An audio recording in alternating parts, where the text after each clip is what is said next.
Olá pessoal, tudo bem com vocês? Eu me chamo Gustavo Maeda, sou advogado criminalista, sou especialista e mestrando pela PUC do Rio Grande do Sul em Ciências Criminais e hoje eu vim aqui conversar com vocês sobre mais uma alteração da Lei Anticrime no Código de Processo Penal.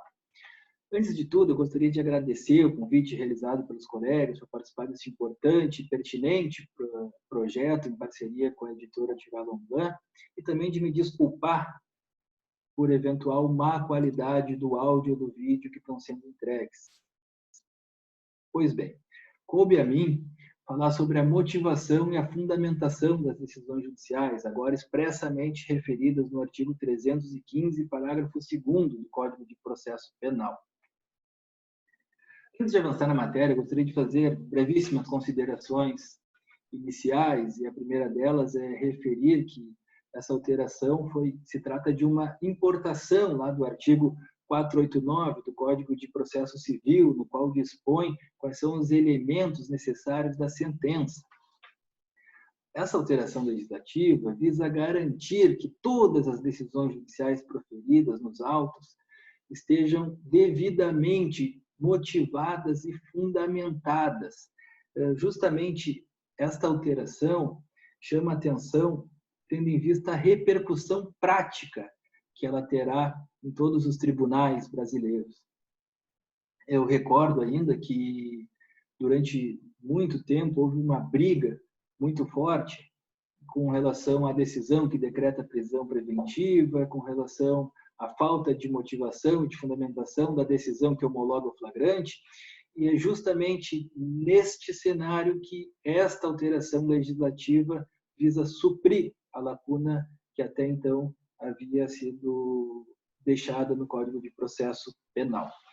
Refiro, por fim, que a decisão sobre que essa alteração visa não somente a avançar sobre a decisão de prisão, mas também sobre todas as decisões de medidas cautelares pessoais, patrimoniais, a decisão que recebe a denúncia, a decisão que analisa os argumentos oferecidos em sede de resposta à acusação e, sobretudo, nas decisões terminativas, nas sentenças, nas decisões proferidas pelos tribunais de todo o Brasil. Portanto, desde logo, eu refiro que essa alteração se trata de um avanço processual penal, tendo em vista que a lei anticrime alterou diversas legislações processuais, materiais, legislações esparsas, poderia, eventualmente, esta alteração processual ter uma cara de Frankenstein, algo meio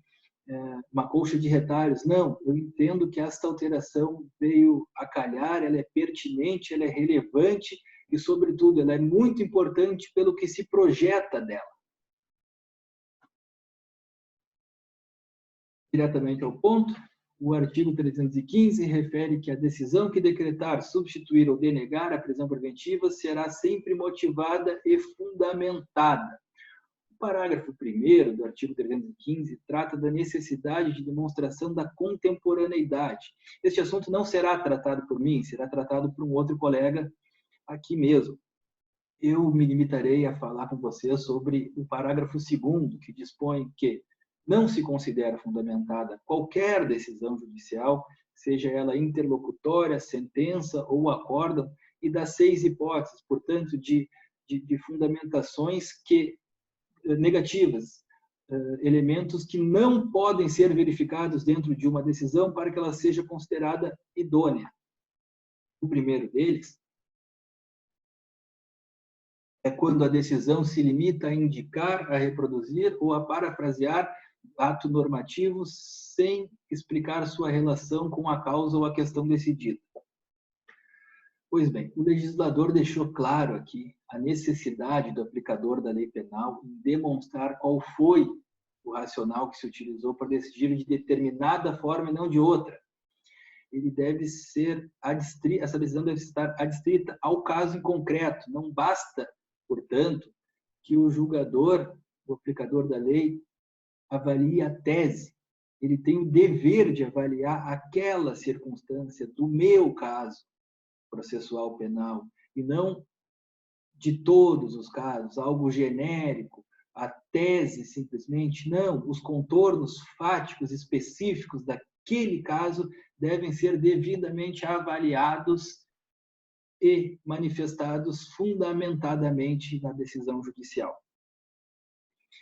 Além disso, o próprio jurisdicionado tem o direito de saber quais foram os fatos objetivos e os fundamentos jurídicos que motivaram o juiz a decretar a sua prisão.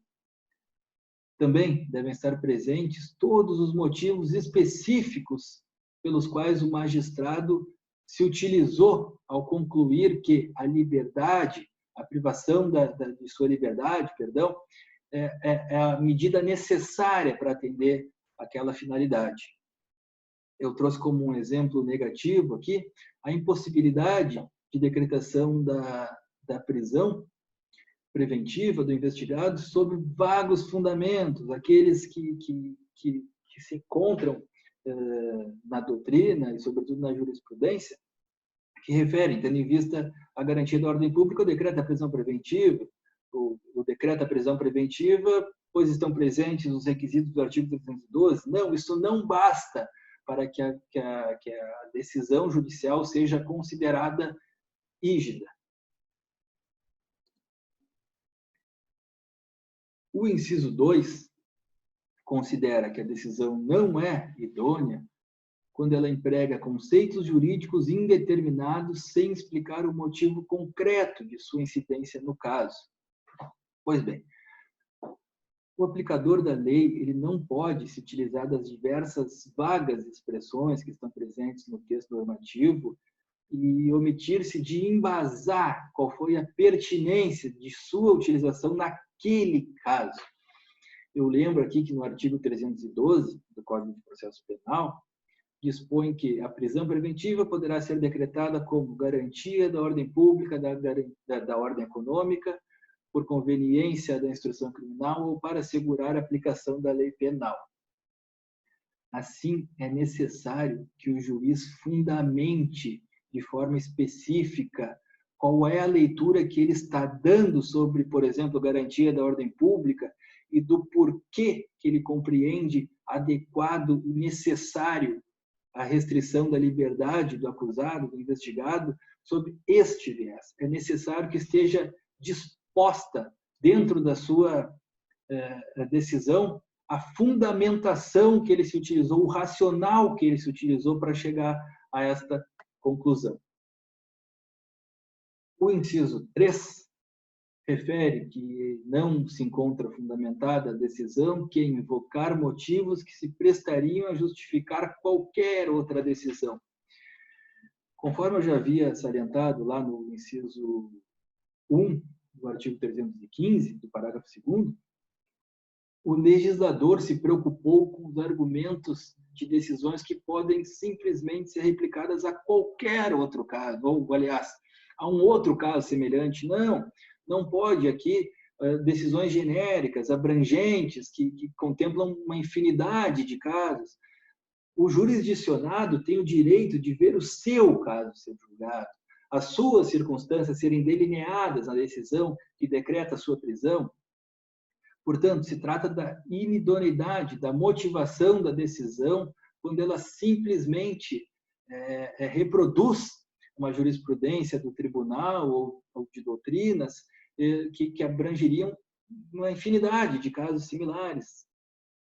Portanto, será considerada devidamente fundamentada a decisão que explicita os motivos pelos quais determinada jurisprudência ou determinada passagem doutrinária se vincula ao específico caso em que está sendo analisado.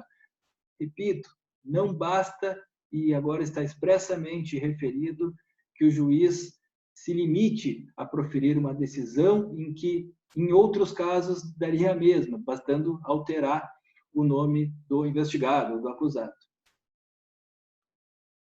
O inciso 4 refere que a decisão não se encontra fundamentada ao não enfrentar todos os argumentos deduzidos no processo capazes de, em tese, infirmar a conclusão adotada pelo julgador.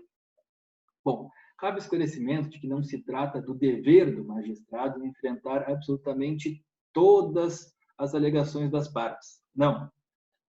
Se trata da impossibilidade da decisão ser omissa sobre os pontos essenciais daquela causa.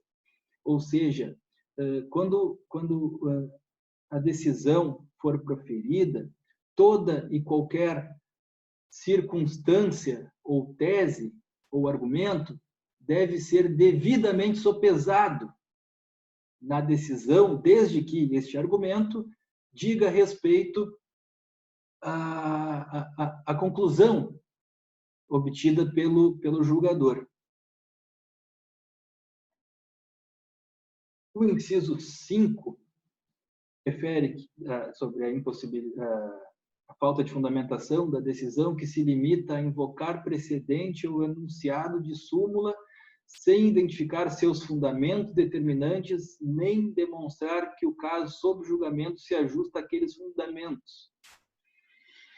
Pois bem, os dois últimos incisos dispostos no parágrafo 2º do artigo 315 vão ao encontro, do sistema de precedentes positivado lá no artigo 927 do novo Código de Processo Civil. A intenção do legislador aqui é clara, é de manter coerência e uniformidade das decisões proferidas nas instâncias ordinárias com a jurisprudência dos tribunais superiores. A partir da leitura desse inciso, é fácil a conclusão de que não é idônea a decisão que simplesmente colaciona o entendimento da jurisprudência de um tribunal superior e não motiva adequadamente, não dá o contorno circunstancial presente naquele caso específico. Ou seja, não basta que o tribunal superior decida de determinada forma que aquilo servirá como fundamentação idônea. Ele tem, além de apontar a tendência jurisprudencial ou sumular naquele sentido, o juiz tem o dever também de motivar, de tornar explícita qual foi a motivação e a aplicação de determinado entendimento naquele caso em específico.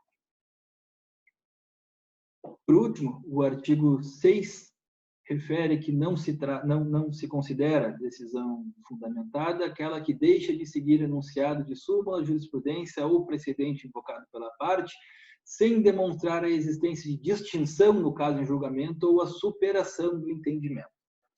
Pois bem, essa é uma complementação ao inciso anterior. É justamente o inverso dele. Ou seja, na ocasião, na hipótese de um magistrado aplicador da lei não seguir a súmula ou a jurisprudência dominante acerca da matéria, ele tem o dever de demonstrar o motivo pelo qual ele entende que aquele caso, sob análise, não pode ser aplicado determinado precedente.